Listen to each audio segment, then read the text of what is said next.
सभी साथियों को क्रांतिकारी जय भीम। मैं कोमल अहरवाल। साथी जो भी साथी लाइव से जुड़ना चाहे तो जुड़ जाए, और जो साथी ऑनलाइन हैं वो जुड़ सकते हैं। साथ में फिर आपको बता दूं कि एकाएक लाइव आने का मेरा जो मकसद रहता है यही रहता है कि किसी प्रकार से साइबर सेल हमारी लाइफ को काटे न, बंद ना करे। इसी कारण मैं बिना बताए आ जाता हूँ। साथियों, सबसे पहले मैं संपूर्ण देशवासियों को स्वतंत्रता दिवस की बहुत बहुत बधाई एवं हार्दिक मंगल कामनाएं देता हूँ। साथ ही मैं नमन करता हूँ उन देश के वीर शहीदों को जिन्होंने पूरा जीवन अपना इस भारत देश के लिए लगाया, जिन्होंने अपने प्राणों की बलि दी। आज हमारे बीच में नहीं है, लेकिन आज हम उन्हीं शहीदों के कारण, उनके प्राणों की बलि के कारण हम आज़ाद हैं, ये देश आज़ाद है। तो आज़ादी का पर्व मनाएं, इससे पहले हम उन शहीदों को नमन करें, उनके चरणों में कोटि कोटि नमन करें। चाहे वह भगत सिंह हो, चाहे चंद्रशेखर आज़ाद हो, चाहे अशफाक उल्लाह खां हो, चाहे बिस्मिल्लाह खां हो, चाहे झांसी की रानी हो, चाहे झलकारी बाई हो, जितने भी हमारे इस देश में शहीद हुए हैं उनके चरणों में मैं कोटि कोटि नमन करता हूँ। और आप लोगों से भी आग्रह करता हूँ कि इन्हें पहले नमन करें, क्योंकि आज जो हम पर्व मना रहे हैं इन्हीं के कारण मना रहे हैं। साथियों, बहुजन समाज में जन्मे सभी महापुरुषों को, सभी संतों को कोटि कोटि नमन करते हुए मैं इस लाइव के माध्यम से आप लोगों को ये बता दूं कि आखिर इस भारत को आज़ादी कब मिली और इस बहुजन समाज को, इस मूल निवासी समाज को आज़ादी आज तक मिली या नहीं मिली।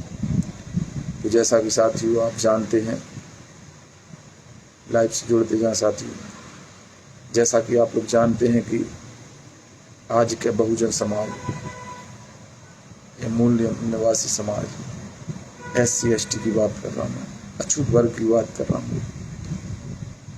देश के 77 वर्ष हो चुके हैं आज़ादी के। क्या वह लोग आज आज़ाद हैं? उन्हें आज़ादी मिली है?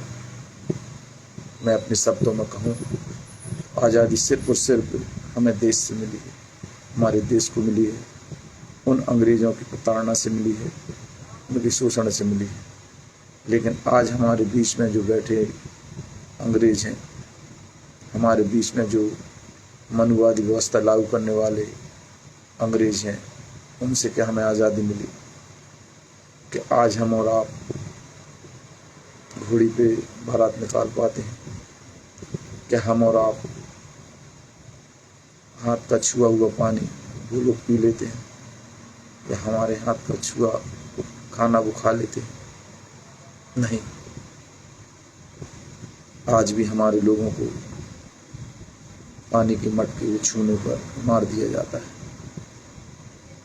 घोड़ी पे बैठने पर पूरे परिवार की हत्या कर दी जाती है। मूंछ रखने पर मूंछ काट ली जाती है।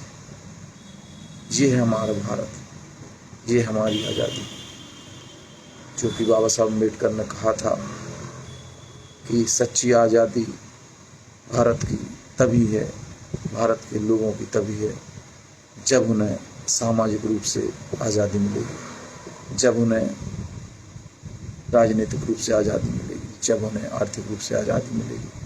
मेरे कहने का मतलब है जब हम समान हो जाएंगे, जब ये जातियों का बंधन टूट जाएगा, जब ऊंच नीच खत्म हो जाएगी, जब जाति भेद खत्म हो जाएंगे, जब वर्गों के भेद खत्म हो जाएंगे, तब हम आज़ाद होंगे। साथियों, लाइव से जुड़ते जाएं। आज खुशी का पर्व तो है, लेकिन खुशी के साथ में वो भी दुख है जो आप देख रहे हैं। सीधी की घटना आपने देखी, किस प्रकार से एक आदिवासी के ऊपर पेशाब की गई सिर्फ जाति के कारण। उसके बाद में आप शिवपुरी में देख सकते हैं किस प्रकार से शिवपुरी के जाटों को जूते से पेशाब पिलाई गई। फिर उसके बाद में नरसिंहपुर की अभी की घटना था जी कि वहाँ भी पेशाब पिलाई गई। तो ये हमारी आज़ादी है क्या? क्या हम इस आज़ादी, इस गुलामी को आज़ादी कह सकते हैं? नहीं कह सकते। साथियों, मेरा उद्देश्य यही है कि बाबा साहब ने जितने भी संदेश दिए हैं, अगर उन संदेशों पे आप चलना शुरू कर देंगे, ये हमारा समाज चलना शुरू कर देगा, तो निश्चित ही हम और आप आज़ाद हो जाएंगे। क्योंकि हमें आज़ाद होना है मन से। सबसे बड़ी गुलामी हमारी मानसिक गुलामी। हमें आज़ाद होना है मानसिक रूप से। जो बाबा साहब ने कहा था कि वह धर्म नहीं जिसमें मानव से भेद करे, वह धर्म नहीं, एक धंधा है। तो मेरा उद्देश्य सिर्फ ये है कि इस जातियों के बंधन को तोड़कर मानवता के बंधन को आप पाएँ, मानवता पर चलें, तथागत बौद्ध के मार्ग को अपनाएं। उसी में हमारी देश की भलाई है, उसी में हमारे इस दबे कुचले समाज की भलाई है। लेकिन आज हमारे लोग, खासकर वो पढ़े लिखे लोग जो डॉक्टर हैं, प्रोफेसर, इंजीनियर हैं, बड़े बड़े सांसद, विधायक हैं, सबसे पहले अगर गुलामी करे तो यही लोग कर रहे हैं। और इनको देखकर ही हमारे छोटे लोग गुलामी कर रहे हैं। ये कहने का मतलब वो गरीब लोग जो अशिक्षित हैं, अनपढ़ हैं, अगर हमारा पढ़ा लिखा प्रबुद्ध वर्ग गुलामी करेगा तो निश्चित ही हमारे लोग भी करेंगे। वो लोग करेंगे जो आपको आदर्श मानते हैं। साथियों, कितनी बड़ी विडंबना है इस भारत देश में। 77 वर्ष हो चुके आज़ादी के। 26 जनवरी 1950 के संविधान भी लागू हुआ। संविधान लागू होने के बाद में बाबा साहब अम्बेडकर ने अपने पूरे जीवन का श्रेय उस संविधान में लगाया। 4 बच्चों की कुर्बानी दी, भूखे प्यासे मर के गोल में मिलन गए 3 बार, और आखिरकार आपको इतने सारे अधिकार दिए गए। लेकिन उन अधिकारों का महत्व आप समझ पा रहे कि या नहीं समझ पा रहे? आज मैं तो उस वर्ग की बात करूंगा जो उन मनुवादी लोगों के साथ में इस आरक्षण का विरोध कर रहे हैं, जो आज सुप्रीम कोर्ट ने आदेश दिया है आरक्षण जातियों में या कोटे में कोटे बांटने के, उस आदेश का ये समर्थन कर रहे हैं। तो मैं उनसे पूछना चाहता हूँ कि आप अगर कम संख्या में हैं और कम संख्या में होने के बाद में क्या अपना हक ले लेंगे? जबकि हमारे मानवर साहब ने कहा था, कांची राम साहब ने, कि जिसकी जितनी संख्या बारी उतनी उसकी हिस्सेदारी। अगर आप हिस्सा लेना है तो आपको संख्या भी दिखानी है, और जिनका बहुमत नहीं होता उनको सत्ता प्राप्त नहीं होती, उनके अधिकार प्राप्त नहीं होते। तो आज बाबा साहब अम्बेडकर ने जिस प्रकार से सोची समझी इनके प्लानिंग को फेल करते हुए 6443 जातियों को 3 वर्ग में बांटा, लेकिन ये लोग अब फिर हमें 12000 जातियों में बांट रहे हैं। SC को SC से लड़ाने की इन्होंने कोशिश कर दी, आदेश निकाल दिया है। आदिवासियों से लड़ाने की इन्होंने कोशिश कर ली, और पिछड़ा वर्ग को पहले ही क्रिमिनल लागू करके लड़ाने की कोशिश कर दी। तो साथियों, आप इस प्लान को समझें इन लोगों के। ये जो सुप्रीम कोर्ट का आदेश है, इस आदेश के खिलाफ आज भी नरेंद्र मोदी सरकार ने किसी प्रकार से कोई प्रतिक्रिया नहीं दी है। 100 सांसद, दलित सांसद, खासकर हम उनको सांसद नहीं करेंगे दलितों की, क्योंकि वो तो मूक दर्शक है, उनके मुंह में तो पट्टी बंधी हुई है भाजपा की। जिस प्रकार से उन्होंने कहा कि नहीं आरक्षण यथावत रहेगा, तो आज तक उन्होंने किसी प्रकार से प्रतिक्रिया नहीं दी। ना ही सदन में आपने अध्यादेश जारी करवाया, ना ही आपने अपील की राष्ट्रपति महोदया को। तो साथियों, इन सब चीज़ों से ये सिद्ध होता है कि भाजपा सरकार, मोदी सरकार अप्रत्यक्ष रूप से RSS के एजेंडे को सक्सेस कर रही है, RSS के एजेंडे को चला रही है। और हमारे जो वाल्मीकि बंधु हैं, हमारे जो बंसल समाज के बंधु हैं, खासकर पूरी कटी चढ़ा रखी है, जिनकी संख्या कम है SC में, आज वो आपस में लड़ने को तैयार हैं। आज वो इस 21 तारीख के बंद का विरोध कर रहे हैं। आज वो उस सुप्रीम कोर्ट के आदेश का पक्ष कर रहे हैं जिसमें उनका ही नुकसान है। वो ये नहीं सोच पा रहे हैं कि एक बार तो आपके परिवार में नौकरी लग जाएगी, उसके बाद आपके बच्चों का क्या हुआ। क्योंकि जो उनकी शर्तें हैं वो यही है कि जिस परिवार में एक बार नौकरी लग गई तो निश्चित ही वो आरक्षण का लाभ नहीं ले पाएंगे। और आज स्थिति यही है। मैं तो कहता हूँ वाल्मीकि समाज से कि शायद ही होंगे कम घर जो या परिवार जिनके पास नौकरी नहीं है। आज सबसे ज़्यादा नुकसान होना है तो अहरवाल जाट और वाल्मीकि समाज का ही होना है, क्योंकि वो आपसे सिर्फ सफाई करवाएंगे। आपको कलेक्टर एसपी नहीं बनने देंगे, आपको जज नहीं बनने देंगे। आपका काम सिर्फ सफाई करना है तो वो सफाई करवाएंगे। तो मेरा उद्देश्य है और मेरा निवेदन है, मेरी अपील है आप लोगों से कि जैसा भी हो ठीक है, हम बाद में लड़ लेंगे, बांट लेंगे, लेकिन अभी प्रेजेंट में बाबा साहब की 4-4 बच्चों की कुर्बानी को समझें, उस आरक्षण को समझें जो 2500 वर्षों से हमें मिला है। 2500 वर्षों की शोषण के बाद हमें मिला है। अगर उस आरक्षण को हम नहीं बचा पाए तो आने वाली पीढ़ी निश्चित ही आपको हमें गाली देंगे। साथियों, चारों तरफ से आग लगी है।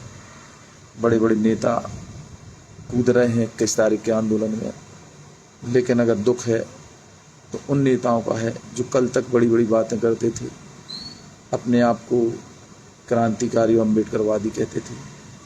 आज वो सोचने पर मजबूर हो रहे हैं, क्योंकि वह कहीं ना कहीं से किसी न किसी के सहारे पे चलाए जा रहे हैं। अगर ऐसे लोग सोचने पे मजबूर होंगे तो हमारा आरक्षण कैसे बचेगा, कैसे हमारे बच्चों के अधिकार बचेंगे, कैसे हमारे अधिकार बचेंगे। 2018 की बात करें, 2 अप्रैल के आंदोलन की, तो उसमें तो सिर्फ एक धारा खत्म की गई थी। उसके बाद में पूरा भारत को उखाड़, पूरे भारत में जिस प्रकार से जन सैलाब निकला था SC ST का, मुझे नहीं लगता कि इस बार निकलेगा। जबकि इस बार बड़ी घटना है। इस बार आपके सभी अधिकार छीने गए। आपको जितने भी अधिकार हैं आज इन्होंने छीन लिए, और आपको लग रहा है कि हम लोग राजनीति कर रहे हैं। तो भैया, हमें किस प्रकार की राजनीति करना है, कौन सी राजनीति करना है। हम तो नौकरी भी कर चुके, हम तो आरक्षण भी ले चुके, हमें किसी प्रकार से आरक्षण की ज़रूरत नहीं, किसी प्रकार से नौकरी की ज़रूरत नहीं। अगर हमें नौकरी से प्रेम होता, हमें आरक्षण से प्रेम होता, तो हम नौकरी छोड़कर आप लोगों की सेवा नहीं करते, हम बहुजन समाज की आवाज़ नहीं बनते। बड़े बड़े प्रदेश अध्यक्ष जैसे पद, कांग्रेस के बड़े बड़े पदों को छोड़ने के बाद यहाँ बैठे, तो सिर्फ किसके कारण? आप लोगों के कारण। क्योंकि आप जिसका खाएंगे उसका बजाएंगे। वो गुलामी हमारे खून में नहीं है, हमें वो गुलामी पसंद नहीं थी। अगर आज हम शायद होते कांग्रेस में तो निश्चित ही हम ये आवाज़ नहीं उठा पाते। अगर आज हम होते भीम आर्मी में, BSP में, तो ये आवाज़ नहीं उठा पाते, क्योंकि वो लोग आवाज़ उठा रहे कि नहीं उठा रहे वो आपको पता है। आज बहन जी तो खुल के आ रही हैं, लेकिन बाकी लोग नहीं आ रहे क्या।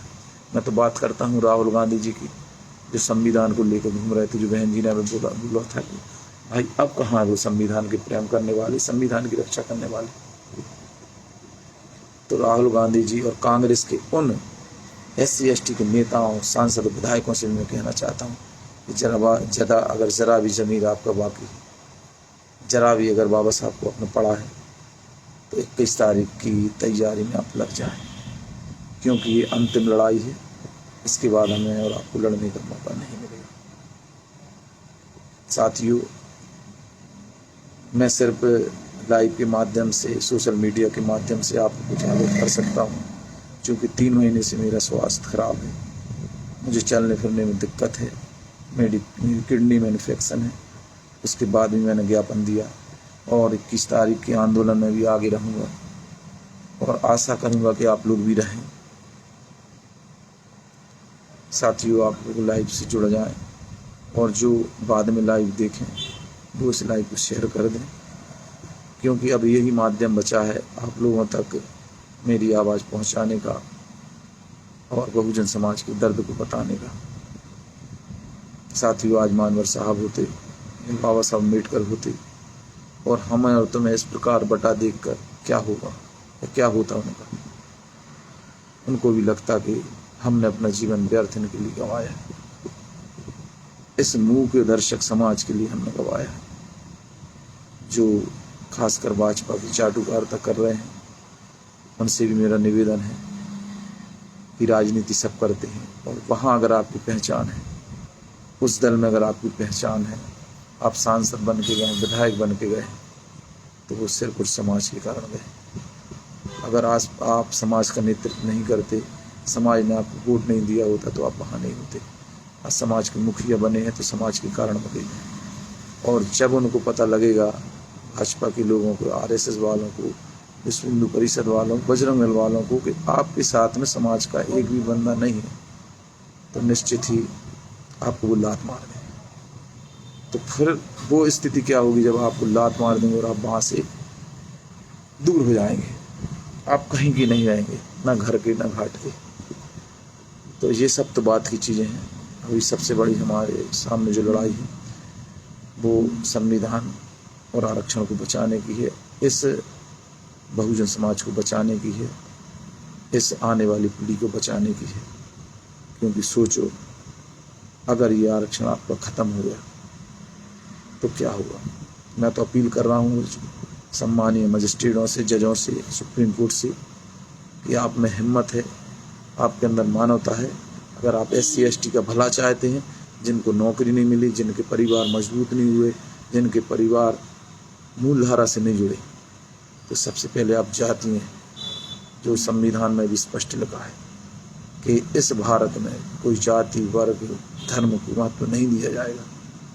उन जातियों को ख़त्म कर दें, उन छुआछूत को ख़त्म कर दें, उस भेदभाव को ख़त्म कर दें, तो हम ये आरक्षण विरोधी कानून को भी मानने को तैयार है। लेकिन जानते ये नहीं करोगे, क्योंकि आपको कोई और चला रहा है। साथियों, काफ़ी बातें हैं, लाइव लंबा हो रहा है। अंत में फिर मैं पूरे देशवासियों को स्वतंत्रता दिवस की हार्दिक बधाई देता हूँ, मंगल कामना करता हूँ, और शहीदों के चरणों में कोटि कोटि नमन करता हूँ। और आप लोगों से आग्रह कर रहा हूँ कि आप भी इस वीडियो को शेयर कर जन जन तक मेरी आवाज़ पहुँचाएँ। इन्हीं शब्दों के साथ मैं अपनी वाणी को विराम देता हूँ। जय भीम, जय भारत, जय संविधान, जय बहुजन समाज।